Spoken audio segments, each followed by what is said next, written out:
आज फिर मिशन पंजाब पर मुख्यमंत्री नायब सिंह सैनी लुधियाना में कार्यक्रम में होंगे शामिल। कल खुया सरवर में महंत श्री ब्रह्मादास जी से की थी मुलाकात। हरियाणा में टैक्स फ्री हुई कंगना रनौत की फिल्म भारत भाग्य विधाता। सीएम ने परिवार संग देखी मूवी, कंगना रनौत भी रही मौजूद। हिमाचल में विधानसभा चुनाव को लेकर तेज वार पलटवार। जेपी नड्डा ने सुक्खू सरकार को बताया अटैची सरकार। सरकार बोली आर्थिक चुनौतियों के लिए केंद्र भी जिम्मेदार। कुरुक्षेत्र में 2 युवकों पर ताबड़तोड़ फायरिंग। स्कॉर्पियो सवार बदमाशों ने चलाई 15 से 18 गोलियां। भागते समय नहर में गिरी बदमाशों की कार। न्यूज हेडलाइंस के प्रायोजक NAC A++ Guru Kashi University, empowering youth, empowering India.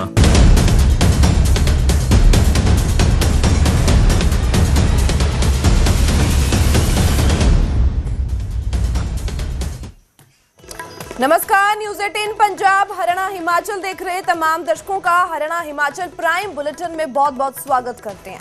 सबसे पहले बात करेंगे, बुलेटिन का आगाज करेंगे खबर शिमला से, जहां स्कूल संचालिका मनीषा मित्तल की हत्या कर दी गई थी। तो स्कूल गेट के पास मनीषा मित्तल को गोली मारी गई थी। मनीषा की हत्या के बाद आरोपी मौके से फरार बताए जा रहे हैं और वहीं और पुलिस ने आरोपियों की तलाश के लिए टीमें भी गठित कर दी गई हैं। शिमला और आगे बढ़ते हैं और बात करते हैं कुरुक्षेत्र से जो खबर सामने आई है, जहां 2 युवकों पर ताबड़तोड़ फायरिंग कर दी गई है। स्कॉर्पियो सवार बदमाशों ने 15 से 18 गोलियां चलाई हैं। बता दें कि फायरिंग में अमन और प्रिंस नाम के युवक घायल हुए हैं। फायरिंग के बाद भाग रहे बदमाशों की कार नाले में गिर गई और पुलिस ने कार कब्जे में लेकर अब जांच शुरू कर दी है।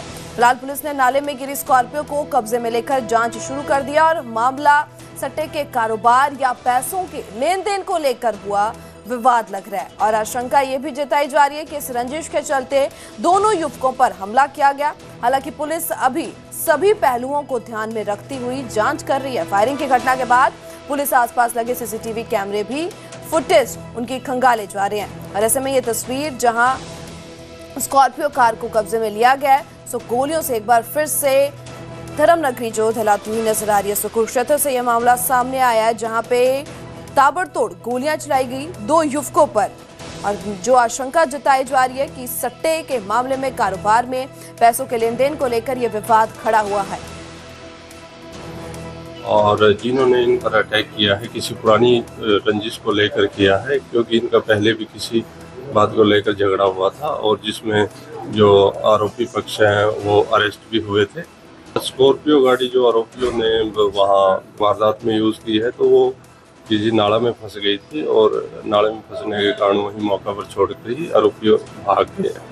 हाँ बिल्कुल, सभी चीज़ें खंगाली जाएंगी और जो भौतिक साक्ष्य हैं एज वेल एज जो टेक्निकल सर्वेलेंस होती है सारी चीज़ें देखी जाएंगी इस वारदात को शॉर्ट आउट करने में। बात करते हैं, हमारे संवाददाता अशोक हमारे साथ जुड़ चुके हैं। अशोक, कब की ये वारदात बताई जा रही है, ऐसे में क्या कुछ जानकारी और निकल के आई है, क्या कारण रहे हैं गोलियां जो इन युवकों पर चलाई गई है? देखिए, ये सट्टे का मामला था और सट्टे को लेकर कहीं ना कहीं ये कीर्ति नगर का इलाका है जहां पर ये गोलियां चली हैं। पहले भी ये इलाका विवादों में रहा है, इस तरह की यहाँ गोलियां चल चुकी हैं और ये सुबह 3:30-4 बजे का ये वारदात है और गोलियां जो चली हैं उससे कहीं ना कहीं इलाका पूरा डर गया है, क्योंकि ये इलाका है यहाँ पर हमेशा क्राइम दिन प्रतिदिन होता रहता है। कहीं ना कहीं पुलिस के जो टारगेट पर है ये इलाका। इससे पहले यहाँ पर सर्च ऑपरेशन चलाया गया था बाकायदा यहाँ पर कि किस तरह से शराब जो लाकर यहाँ पर बेची जाती है, नशा किस तरह से बेचा जाता है और यहाँ पे सट्टा जो चल रहा है इसको लेकर ये सुबह सुबह जो गोलियां चली हैं, आधा दर्जन से ऊपर गोलियां चली हैं और जो गोलियां चलाने वाले बदमाश थे वो आए थे, उनकी बाकायदा जो स्कॉर्पियो गाड़ी है वो नाले में धंस गई और वो वहीं छोड़कर भाग गए। मगर पुलिस के लिए बड़ा सवाल है कि इस इलाके में सट्टा कैसे खिलाया जा रहा है और क्या जो नशा है वो कहाँ से पहुंचता है। तो कहीं ना कहीं इन दोनों चीजों को लेकर पुलिस पर भी बड़ा सवाल खड़ा होता है। हरियाणा पुलिस कहती है कि सदैव सेवा सुरक्षा के लिए तत्पर हरियाणा पुलिस, तो कहीं ना कहीं हरियाणा पुलिस के ऊपर बड़ा सवाल खड़ा होता है कि यहाँ पर किस तरह से बदमाश आते हैं, किस तरह से गोलियां चलाई जाती हैं और जो बदमाश हैं वो अपनी स्कॉर्पियो गाड़ी को छोड़कर भाग जाते हैं। तो कहीं ना कहीं पुलिस पर भी बड़ा सवाल खड़ा होता है। दिन दहाड़े यानी कि सुबह सुबह इस तरह की घटना होना, तो पुलिस जिस तरह से दावा करती है कि हरियाणा पुलिस सदैव लोगों के साथ खड़ी है, सुरक्षा के साथ खड़ी है, तो कहीं ना कहीं क्या पुलिस को पहले मालूम नहीं था कि इस तरह से यहाँ पर बदमाश आ रहे हैं या यहाँ पर सट्टा खिलाया जाता है या यहाँ पर नशे का कारोबार होता है। इन सवालों को लेकर पुलिस भी सवालों के घेरे में है। अशोक, अभी तक बदमाशों का पता लग पाया है कि कौन थे? देखिए, अभी तक पुलिस बदमाशों का पता नहीं कर पाई है, मगर पुलिस कह रही है कि जल्द बदमाशों को भी गिरफ्तार कर लिया जाएगा। बिल्कुल अशोक, आपका बहुत बहुत शुक्रिया तमाम जानकारी के लिए। तो कुरुक्षेत्र से ये मामला सामने आया जहां गोलियां 2 युवकों पर चलाई गई है। फिलहाल एक तरफ सवाल भी खड़े होते हुए नजर आ रहे हैं, जहां ताबड़तोड़ गोलियां चलाई गई, शरेआम फायरिंग की वारदात को अंजाम दिया गया, और एक तरफ लगातार पुलिस की तरफ से दावा किया जा रहा है कि अब जल्द से जल्द इन मुलजिमों को, इन बदमाशों को गिरफ्तार किया जाएगा।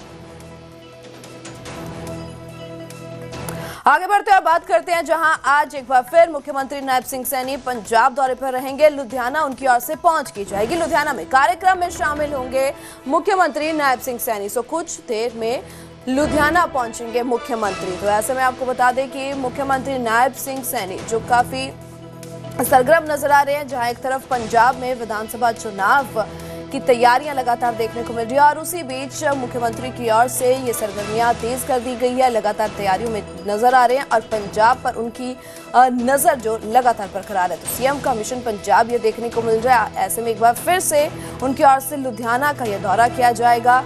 लोगों से बात करते हुए, संवाद करते हुए नजर आ सकते हैं और कार्यक्रम में शिरकत करेंगे। तो सीएम का मिशन पंजाब, जहां कुछ ही देर में लुधियाना पहुंचेंगे मुख्यमंत्री नायब सिंह सैनी। तो महज कुछ ही महीने, कुछ ही समय बाकी है पंजाब में आगामी विधानसभा चुनाव को लेकर, तो जिसको लेकर सीएम नायब सिंह सैनी की ओर से भी तमाम तैयारियां, तमाम पार्टी की तरफ से जो कमर कस ली गई है, बीजेपी का जो अपना प्रचंडम लहराते हुए नजर आ रहे हैं।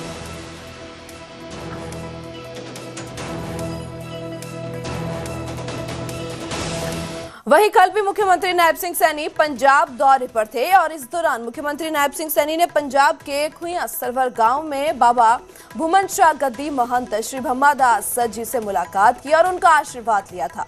इस दौरान मुख्यमंत्री नायब सिंह सैनी के साथ कैबिनेट मंत्री रणबीर गंगवा भी मौजूद रहे।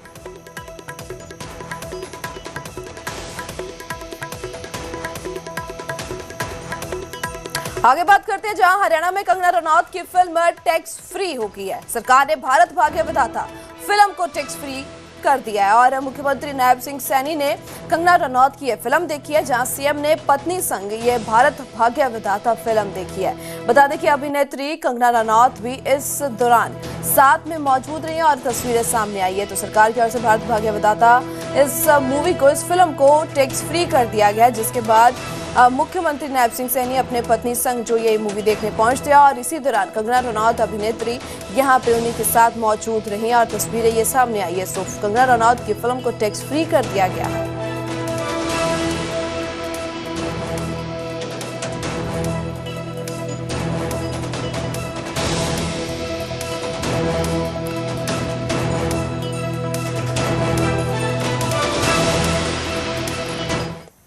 आगे बढ़ते हैं, बात हिमाचल की करते हैं, जहां 2027 के चुनाव को लेकर सियासी बिसात बिछ चुकी है और अब बीजेपी और कांग्रेस आमने सामने आ चुके हैं। बीजेपी की ओर से लगातार कांग्रेस सरकार को विकास और कर्ज के मुद्दे पर घेरा जा रहा है। इसी बीच केंद्रीय मंत्री जेपी नड्डा ने सुखू सरकार पर बड़ा निशाना साधते हुए कहा कि हिमाचल में अटैची सरकार, एडहॉक सरकार और नो गवर्नेंस की सरकार है।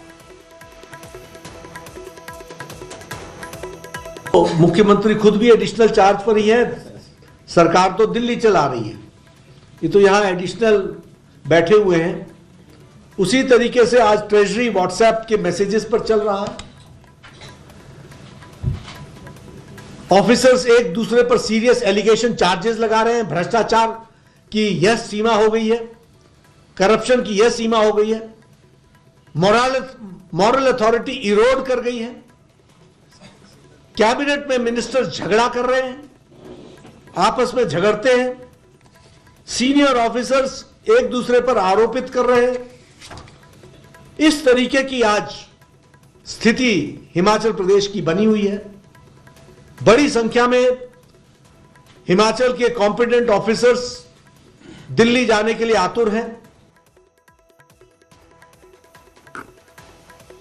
उधर केंद्रीय मंत्री जेपी नड्डा ने इन आरोपों पर सुखू सरकार में कैबिनेट मंत्री रोहित ठाकुर और राजेश धर्मानी ने पलटवार किया है।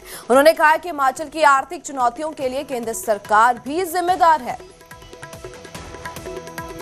में नड्डा जी जो टॉप 5 मिनिस्टर्स है केंद्र में, और इस बात का हमको गर्व भी है, लेकिन उस पद का हमारे प्रदेश को विशेषकर इन गंभीर वित्तीय परिस्थिति के दौरान लाभ मिलना चाहिए था, लेकिन उसका अभाव है। इसके अपितु जैसे मैंने उदाहरण दिया रेवेन्यू डेफिसिट ग्रांट का, उस पर कटौती लगाएगी और इसका नुकसान ना मात्र मैं समझता हूँ वर्तमान में आने वाले समय में भी प्रदेश को झेलना पड़ेगा। और जहाँ तक शिक्षा विभाग की बात आती है, स्वास्थ्य विभाग की बात आती है, जो उन्होंने मुद्दे और भी उठाए हैं, ये वर्तमान सरकार की हमारी प्राथमिकता और उसका ही परिणाम है। चाहे हेल्थ इंडिकेटर्स की बात हो, चाहे शिक्षा के क्षेत्र में जो सुधार हुए, जिस पर एक तरह का मोहर हमारी केंद्र सरकार ने लगाई है। 20 सीटें जिताकर ये सरकार बनाई थी और टैक्सी का जो चलन था वो भारतीय जनता पार्टी ने शुरू किया, लेकिन वो उसके मंसूबे पूरे नहीं हुए, फेल हुए। सरकार को गिराने की कोशिश की और इनकी टैक्सी जो है वो सीधा जाके समुद्र में जो है फेंकी लोगों ने। हमारी पहले भी 40 सीटें थी, अब भी हमारी 40 सीटें हैं और सरकार पूरी तरह से सुदृढ़ है। मुख्यमंत्री जी के नेतृत्व में जन कल्याणकारी कार्य कर रहे हैं। इनको ये खतरा है क्योंकि भाजपा के भी हमारे बहुत सारे मित्र बोलते हैं कि ये जो सुक्खू जी हैं ये 10 साल ही रहते हैं, चाहे NSUI के प्रधान रहे, चाहे यूथ कांग्रेस के प्रधान रहे, चाहे प्रदेश कांग्रेस कमेटी के प्रधान रहे, अभी मुख्यमंत्री भी 10 साल रहेंगे। इसके लिए इनके पेट में पीड़ा पड़ रही। अब खबर फरीदाबाद से है, जहां बारिश से मकान की दीवार ढह गई। भलभड़गढ़ स्थित आजाद नगर में अचानक पुराने और जर्जर मकान का छज्जा भरभराकर गिर गया और इसी पूरी घटना का खौफनाक सीसीटीवी भी सामने आया। सीसीटीवी में देखा जा सकता है कि कैसे अचानक दीवार गिर जाती है और नीचे खड़े लोग बाल बाल बच जाते हैं। और ये तस्वीरें आप देख पा रहे हो जहां बारिश एक कहर बनती नजर आई है, जिस करके दीवार ढह गई है। सो बारिश से ये दीवार ढही है, हालांकि गनीमत रही कि नीचे खड़े लोगों की जान बच गई है। सो ये पूरी घटना सीसीटीवी में कैद हो चुकी है। सो लोग जो यहाँ पे मौजूद थे, जो लोग यहाँ खड़े थे, उनका बचाव हो गया। सो फरीदाबाद से ये तस्वीरें सामने आई है। आगे बढ़ते हैं और बात करते हैं नूह के तावरू जिले से बदमाशी का एक हैरान कर देने वाला मामला सामने आया, जहां